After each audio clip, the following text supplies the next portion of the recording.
तो hello guys, welcome to my channel SSC वाला करण। और आज हम लोग परसेंटेज पढ़ेंगे।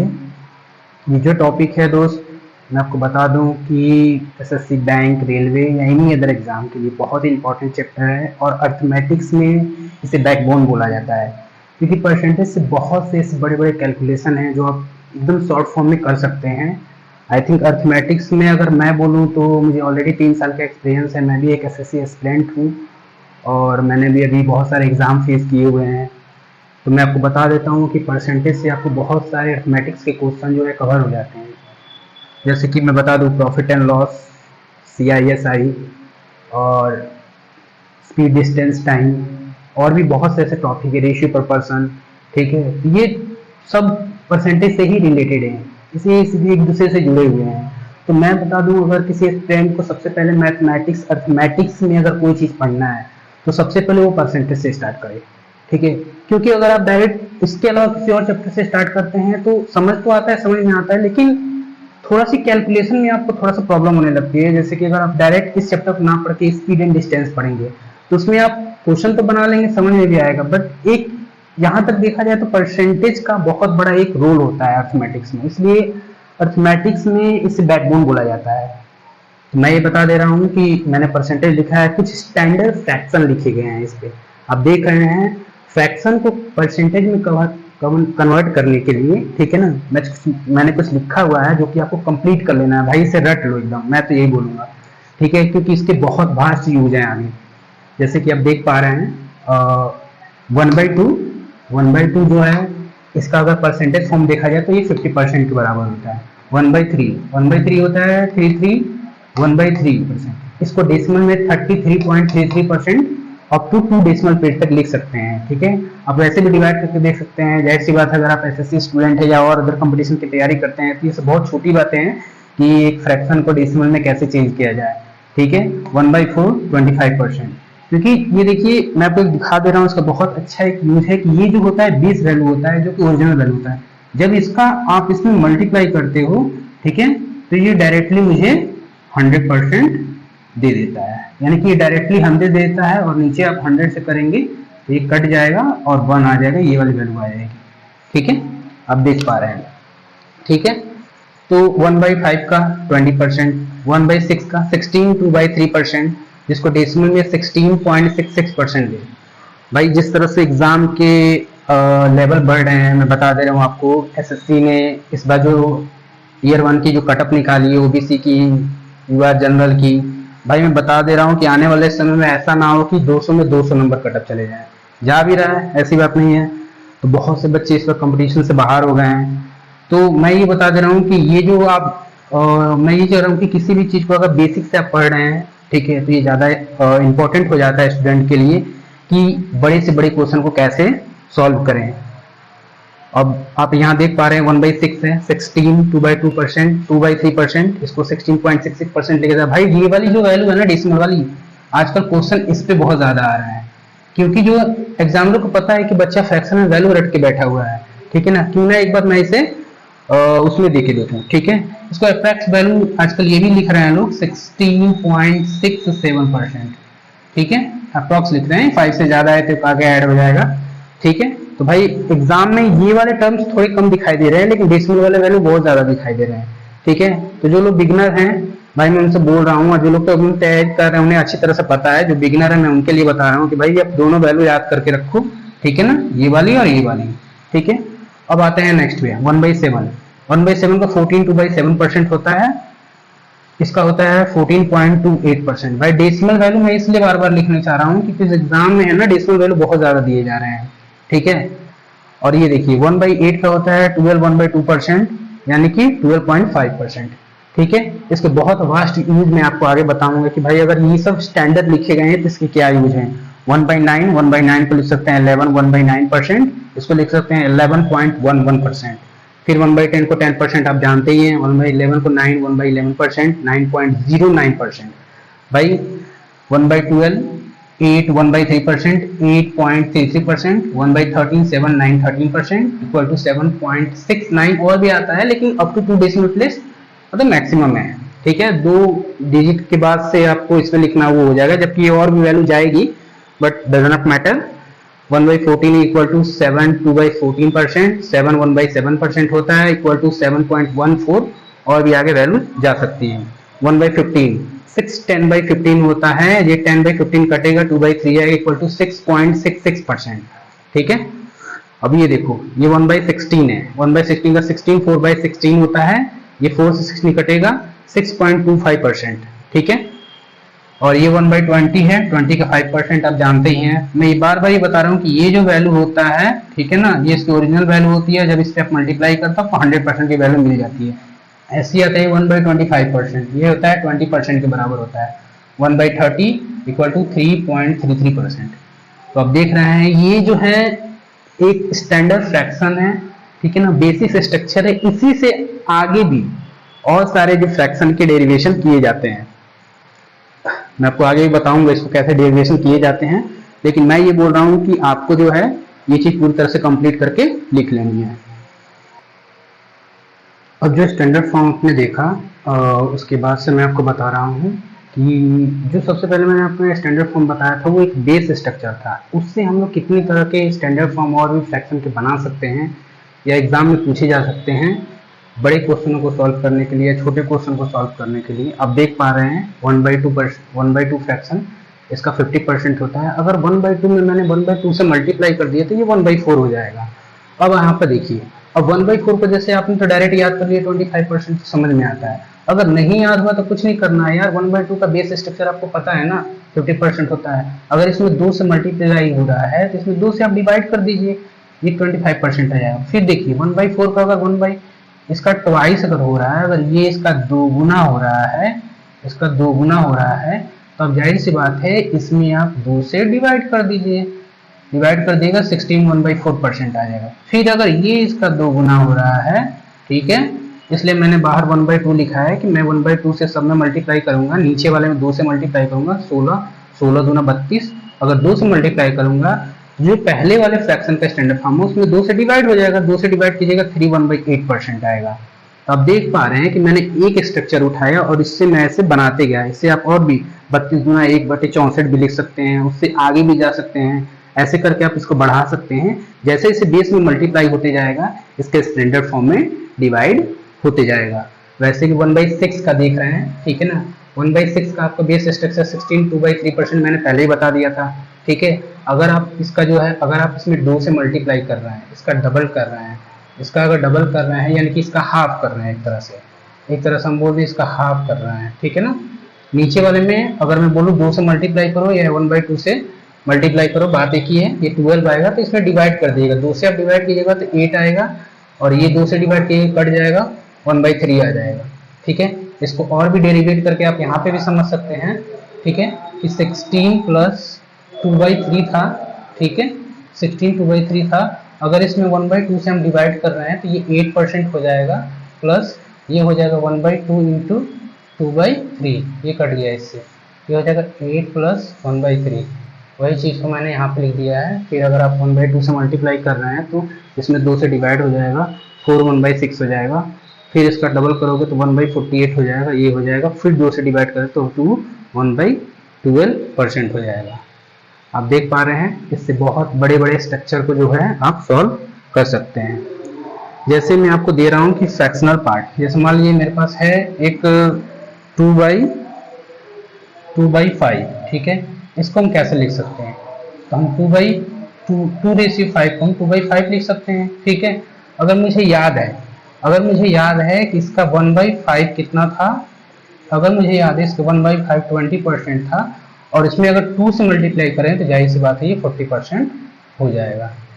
ठीक है, आप ऐसे भी जा सकते हैं। ठीक है, और भी चीज़ें हैं, जैसे मान लीजिए मेरे पास आ जाएगा 3/5, 3/5 का मतलब ये होता है 3/5, 3/5 का मतलब 1/5 की जो बेस स्ट्रक्चर वैल्यू थी वो 20% थी, उसमें 3 से मल्टीप्लाई कर देंगे, ठीक है, तो ये हो जाएगा 60%। ठीक है, उसी तरह और भी आगे जा सकते हैं। ठीक है, उसी तरह और भी 4/5 यानी कि 4/5, 4/5 का कितना हो जाएगा, 4/5 का हो जाएगा 4 इंटू 1/5 का था 20%, ये हो जाएगा 80%। अब देख पा रहे हैं, ठीक है, ये जो चीज़ें हैं जो मैं आपको बता रहा हूँ इससे बड़े बड़े जो है फ्रैक्शन पार्ट को जो है उसको बनाया जा सकता है। अब आप देख रहे हैं मैंने जो बोर्ड पे लिखा है, सबसे पहले आप एक जान लें कि 1 जो है अपने आप में 100% होता है। 1 का मतलब अपने आप में 100% होता है। सेकंड आते हैं 2, 2 जो होता है 200%, 3 300%, 4 400%, ऐसे करते करते आप और भी आगे बना सकते हैं। ठीक है, अब इसके बाद से मैं आपको एक बेसिक स्ट्रक्चर ये बता रहा हूँ कि 1/3 का जो आपने शुरू में पढ़ा था, 1/3, 1/3 का जो है डेसिमल फ्रैक्शन परसेंटेज में है 1/3%। इसको और भी डेसिमल में बदल सकते हैं 33.33%। ठीक है, आप देख पा रहे हैं। अगर इसमें मैं 2 से मल्टीप्लाई कर रहा हूँ, भाई ध्यान से समझना यार, बहुत इंपॉर्टेंट है। अगर मैं इसे 2 से मल्टीप्लाई कर रहा हूँ तो ये 2/3 हो जा रहा है। अगर इसमें आप ऊपर यानी कि इंच के अंश में न्यूमरेटर में अगर आप 2 से मल्टीप्लाई कर रहे हैं तो ये भी 2 से मल्टीप्लाई हो जाएगा, ये हो जाएगा 66 2/3 इक्वल टू, आप इसको ऐसे भी लिख सकते हैं, मैंने आगे लिखवाया भी है, 66%।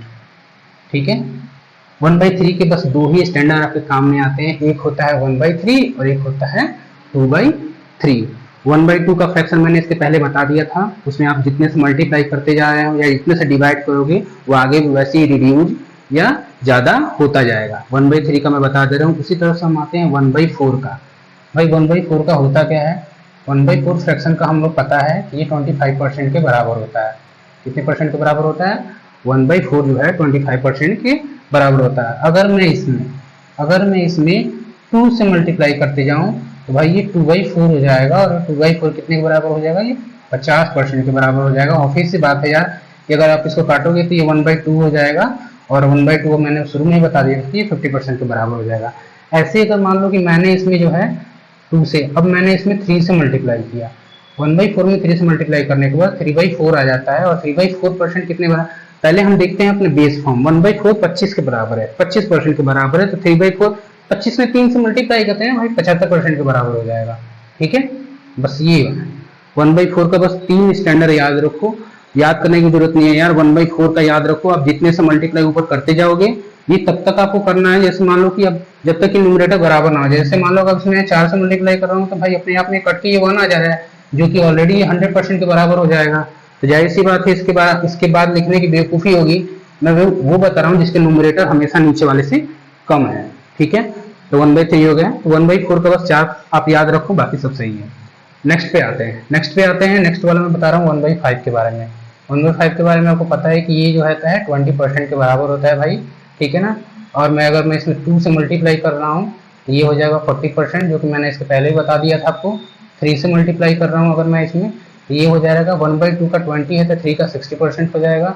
ठीक है ना, और ये होता है 4/5। ठीक है ना, 4 से मल्टीप्लाई करने पर ये 80% के बराबर रहेगा। भाई 1/5 का जो फ्रैक्शन है बस ये 4 होता है, याद कर लो, 1 2 3 4। ठीक है, रटने की भी जरूरत नहीं है यार, ये सब कैलकुलेशन आप पहले शुरू में करके देखो। मैं बिगनर के लिए बता रहा हूँ कि शुरू में जो बच्चे 1/5 अगर आप याद कर ले रहे हो तो इसमें आप जितने से ऊपर मल्टीप्लाई करोगे वो परसेंटेज उतने से ऑटोमेटिक वो मल्टीप्लाई या गुणा हो जाएगा। आप देख पा रहे हैं इसको। ठीक है ना, ऐसे 1/4 का, 1/3 का, 1/2 का मैंने बता ही दिया। और भी आते हैं, और भी स्टैंडर्ड है, मैं उसको बता दे रहा हूँ। 1/6।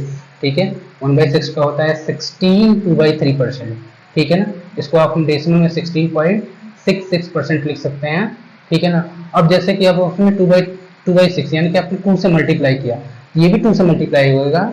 ठीक है ना, ये 2 से मल्टीप्लाई हो जाएगा, ये हो जाएगा 16 2 30 4/3, यानी कि इसको आप लिख सकते हैं 1333%।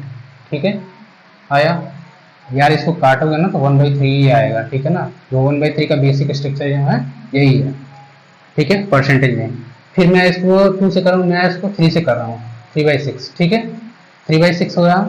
ठीक है ना भाई, ये 3/6 है ना, तो मैं 3 से मल्टीप्लाई करूंगा, 16 दूना 32, 16 48, 48, और ये 3 दूना 6, 6/3। भाई इसको जब काटोगे, ठीक है, तो ऑलरेडी 2 बार में कटेगा, 2 इसमें ऐड हो जाएगा, ये 50% के बराबर होगा। और जब आप इसको काटोगे तो ये 1/2 आएगा। 1/2 ऑलरेडी 50% के बराबर होता है ये। ठीक है, ऐसे करके अगर आप इसमें 4/6 ला रहे हो, ठीक है, तो इसमें करने के लिए ये कट जाएगा 2 और ये हो जाएगा 3। 2/3 को ऑलरेडी लिख सकते हो। 1/3 का बेस हम लोग पढ़ दिया, यहाँ पर पढ़ लें, देख लेना। और ये जो है ना यहीं से कोरिलेटेड है, देखो। ठीक है, तो 1/6 का बस एक स्ट्रक्चर याद रखो, ठीक है ना, बाकी ऑटोमेटिक आपको आते जाएंगे। ठीक है, कितना समझ पाए आप लोग? अब मैं इसके बाद बता रहा हूँ, तो फिर आगे बढ़ते हैं भाई। 1/7 पे आते हैं। 1/7 का जो है डेसिमल परसेंटेज जो होता है वो होता है 14/7%। ठीक है, और ये इसको जो है आप इसको ऐसे भी लिख सकते हैं 14.28%। ठीक है, इसको और भी देख सकते हैं, अगर मैं इसे 2 से मल्टीप्लाई करूं तो 2/7 हो जाएगा। 2/7 का मतलब ये होता है 28, 2 से इसमें मल्टीप्लाई हो जाएगा 4/7%। ठीक है, और इसमें मल्टीप्लाई हो जाएगा, कितना हो जाएगा, ये हो जाएगा 18 14%। ठीक है, अब बस 2 से देखो, अब देख पा रहे हो, ठीक है, कि अब जब इसमें 2 से मल्टीप्लाई करोगे तो ये भी 2 से मल्टीप्लाई हो जाएगा, ये भी 2 से मल्टीप्लाई हो जाएगा, और इसमें आप 2 से मल्टीप्लाई करोगे और इसमें 3 से करोगे तो कितना हो जाएगा, 3/7 देख सकते हैं आप। ठीक है ना, 3/7 देख सकते हैं, 42, 14 28 14 42 और 3 2 6, ये इतना हो जाएगा। ठीक है, इसमें डेसिमल भी चेंज कर सकते हो आप, 3 से मल्टीप्लाई करोगे तो आप यहाँ पे आ जाओगे, और 28 36 28 का 56 56, ये आ जाएगा 14 3 और 3 से मल्टीप्लाई 6 3 जा 18 5 3 15, यानी कि 36 18 5 3 15 16। ठीक है, और ये हुआ 28 56 28 और ये हो जाएगा 8 3 का 24 24 1 25, और ये हो जाएगा फिर 3 से 3 6 7 8 85। ठीक है, 85.68%। ठीक है, तो आई थिंक मुझे लग रहा है कि कुछ गलत हो गया है। नहीं, इतना नहीं होना चाहिए, ये डेसिमल जो फ्रैक्शन है इसको आप थोड़ा सा सुधार लीजिए। ये मैं बता दे रहा हूँ आपको कितना हो जाएगा, ये आई थिंक होना चाहिए 4285। ठीक है, ये होगा 42.85%। ठीक है, और भी आगे जा सकते हैं। ठीक है, इसमें और भी आगे जा सकते हैं 4/7। ठीक है, तो भाई 1/7 का इतना है, 4 से मल्टीप्लाई करेंगे। ठीक है, जब देख लो ये होगा 14 प्लस 2/7, और इसको आप ऐसे कर सकते हैं 14 चौका 56 और 4 दूना 8, ऐसे होता है 56 प्लस ये 8/7 होगा। इसको और भी सॉल्व कर सकते हैं, ये हो जाएगा 57।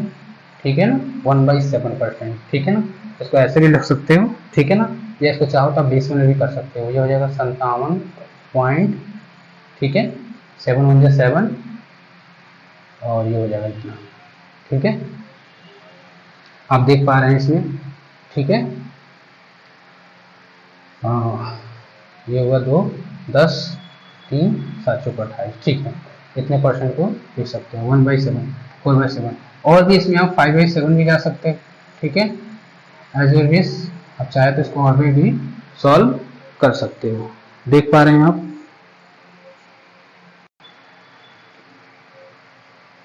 तो हम लोग आते हैं 1/8 पर।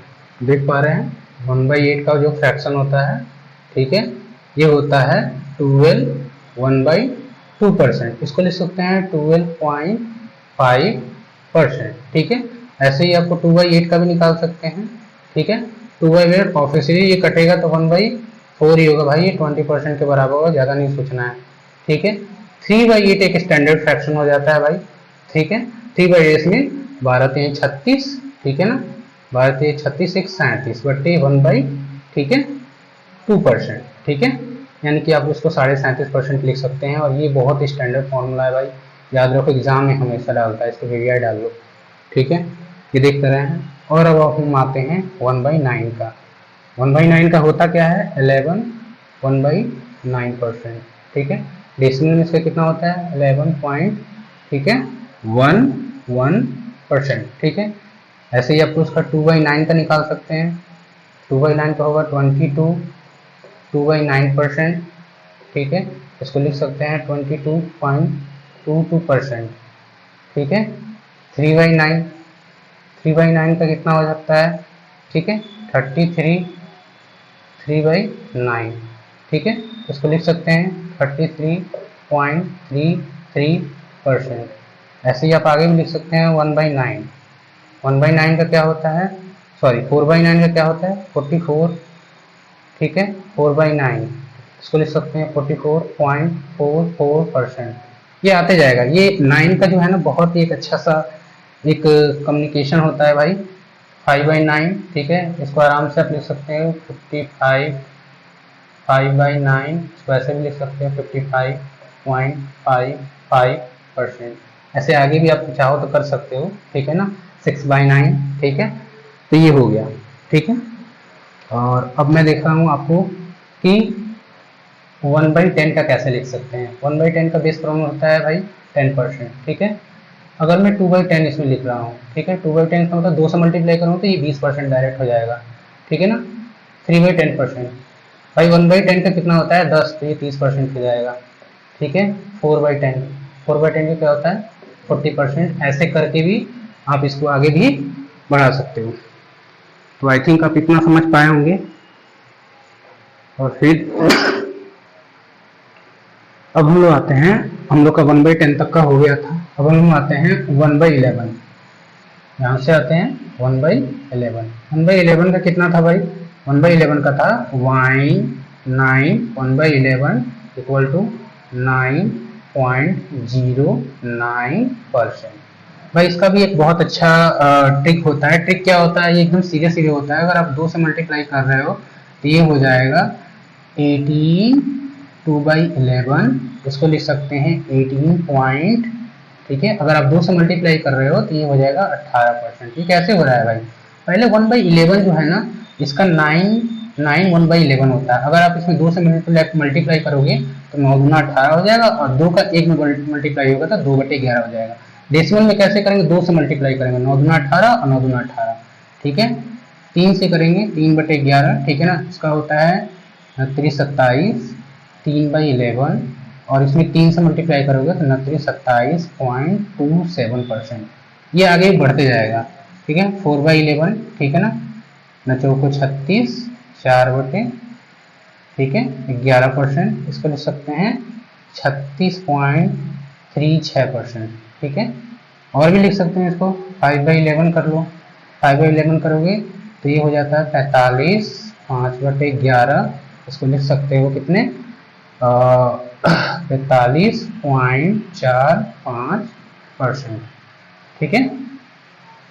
ये और भी आता है 1/6 तक का लिख सकते हो, 6/11 का लिख सकते हो 54, 54, 6/11 इसको लिख सकते हो 54 पॉइंट, ठीक है ना 54%। देखो जो डेसिमल के पहले नंबर होगा वही डेसिमल के बाद होगा। ऐसे करते करते आप चाहो तो इसको 7/11 भी लिख सकते हो। 7/11 का पता ही आपको, ठीक है ना, 9 से 63 होता है, 7/11 इसको लिख सकते हैं 63.63%। आप देख पा रहे हैं, ठीक है। अब ऐसे ही स्टैंडर्ड फॉर्मूला इसका भी होता है 1/12 का मैंने बता दिया, ठीक है ना। इसमें चाहो तो आप जैसे 1/12 में होता क्या है कि जैसे 1/12 आप कीजिएगा इसका हो जाएगा 8 1/3%, ठीक है ना। अगर भाई इसमें 2 से आप मल्टीप्लाई कर रहे हो तो ये ऑलरेडी कट के 1/6 ही आएगा, जो कि मैंने आपको पहले ही बता दिया है 16 2/3% आएगा, और इसका डेसिमल फ्रैक्शन 16.66% आएगा, ठीक है। तो 1/12 को जाहिर सी बात मुझे नहीं लगता है कि इसकी ज़रूरत आपको है। हाँ हो सकता है, जैसे मान लो कि आप 5/12 आ रहा है, ठीक है ना, 5/12 है, ठीक है। तो जाहिर सी बात है कि 1/12 की वैल्यू कितनी होती है, 1/12 की वैल्यू होती है 8 + 1/3, ठीक है। अगर आप इसमें 5 से मल्टीप्लाई कर रहे हो तो ये भी 5 से मल्टीप्लाई हो जाएगा, 8/40 हो जाएगा, और ये हो जाएगा 5/3। इसमें से डिवाइड कीजिएगा तो 2 बाहर आएगा, और ये हो जाएगा 3 × 1 = 3, एक यहाँ पे हो जाएगा, ठीक है, और ये 2/3, ठीक है ना, परसेंट हो जाएगा। ऐसे हो सकता है, ठीक है। जैसे जैसे इसमें बढ़ते जाएगा और भी आगे इसको आप सॉल्व करते जाइएगा, ठीक है। 13 का मैंने बता दिया था आपको, 13 का जो होता है 1/13, ठीक है ना, ये होता है आपको 7, 9/3%। आप इसमें 2 से मल्टीप्लाई कीजिएगा तो 2/13 हो जाएगा, और भी आएगा कितना हो जाएगा आप उसको 7 × 14 हो जाएगा, और ये हो जाएगा 9 × 18/13, ठीक है। इसमें से एक और आएगा तो ये हो जाएगा 15, ठीक है, 15 आ जाएगा, और ये 5/13 हो जाएगा, ठीक है, परसेंट, ठीक है। आप देख पा रहे हैं, ठीक है। अब इसके आगे हम लोग देखते हैं। अब आगे आते हैं, ठीक है ना। तो भाई मैंने जो आपको बता दिया वो मोर देन एनफ है भाई, उतना आप कंप्लीट कर लोगे और भी उसमें आप मल्टीप्लाई करते जाओगे तो आपको और भी फ्रैक्शन के डेरिवेशन फॉर्म मिलते जाएंगे। अब हम आते हैं उन चीज़ों पर, ठीक है ना, जो नॉन स्टैंडर्ड है। नॉन स्टैंडर्ड में होते हैं वो स्टैंडर्ड से ही बने हैं बट थोड़े सटपटे हैं। सबसे पहले तो मैं आपको एक और बार रिवाइज करवा देता हूँ, ठीक है। जो मैंने आपको बताया था कि 1 जो है अपने आप में 100% होता है, इसको थोड़ा याद रखो भाई। 2 जो होता है अपने आप में 200% होता है, ठीक है ना। और ये 3 जो होता है ये 300% होता है, जो कि मैंने पहले भी आपको बता चुके हैं, और भी आप इसे कर सकते हैं। जैसे मेरे पास एक फ्रैक्शनल वैल्यू है 22/7, भाई ये कितना परसेंट होगा? थोड़ी सी मोटी वैल्यू है, ठीक है। तो आप इसको ऐसे भी कर सकते हैं, 7 से आप इसमें डिवाइड करेंगे तो 3 आएगा, 7 3 21, ठीक है ना। 1 आएगा 1/7, आप देख पा रहे हैं। और इसको अगर मुझे फ्रैक्शन बनना है तो मैंने बताया था कि 3 जो है वो 300% के बराबर है, तो ये हो जाएगा आपको 300% प्लस, भाई 1/7 का मैंने पहले ही बता दिया था कि 14 2/7% होता है, ठीक है। कितना होता है? 14 7/2% होता है। तो भाई अब ऐड कर देंगे इसको, ये हो जाएगा 314 2/7%। I have answer. I hope कि आपको ये समझ में आया होगा। इसी को बोलते हैं नॉन स्टैंडर्ड फॉर्म, ठीक है। जब ऊपर वाला बड़ा हो तब कैसे करते हैं, एक और एक क्वेश्चन हम लोग लेके देखते हैं यहाँ पर आ रहा है कि नहीं। जैसे मेरे पास एक वैल्यू है 31/6। 31/6 को कैसे करेंगे? इसको हम डिवाइड करेंगे, ठीक है ना। 6 से 5 बार में जाएगा, 6 5 30 प्लस 30 1/6, ठीक है। भाई इसको देख पा रहे हो, ये 500% है अपने आप में, ठीक है। और ये जो है 1 से मैंने पहले बताया था ये 2/3% है, और जब इसको ऐड करेंगे तो ये 516 2/3% आएगा। समझ गए? और भी मेरे पास स्टैंडर्ड फॉर्म है तो आप इसको देख पा रहे हैं। जैसे मेरे पास एक और है, आप देख पा रहे हैं इसमें 27, ठीक है। 27/5, 27/5 का मतलब होता है 50 25 प्लस, ठीक है, ये 2/5, ठीक है। तो भाई ये तो 500% है अपने आप में, ठीक है, 5 का प्लस ये जो है मैंने 1/5 का क्या बताया था 20%, तो 2/5 का हो जाएगा 40%, तो 40% ये है। आप इसको काट कर 500 ऐड करके 540% लिख सकते हैं, ठीक है। आप समझ पा रहे हैं, ठीक है। ये है इसका बेसिक स्ट्रक्चर। जैसे मेरे पास एक और है, ठीक है, फ्रैक्शनल पार्ट है, ठीक है, परसेंटेज पार्ट है। जैसे मेरे पास है 316 2/3%। भाई इससे कुछ याद आ रहा है मुझे, इससे मुझे कुछ याद आ रहा है जो कि मैंने बताया था आपको। इसको अब जब आप इसको तोड़ोगे ना तो ये होता है 300 प्लस 16 2/3%, ठीक है। ये परसेंटेज में है, ठीक है, ये भी परसेंटेज में है। अब इसको फ्रैक्शनल में करना है। भाई 300 अपने आप में तीन फ्रैक्शन के बराबर होता है। 16 1/3% जो होता है ये 1/6 का होता है। ये फ्रैक्शन आपको हो जाएगा कितना? 3 1/3, 3 1/6 का हो जाएगा, ठीक है। आप इसको मल्टीप्लाई भी कर सकते हो, 36 18 19/3, ये होगा आंसर। आई होप कि आप समझ पा रहे हो इसको, क्लियर आपको शो भी हो रहा है, ठीक है। तो अब हम आते हैं नेक्स्ट पे।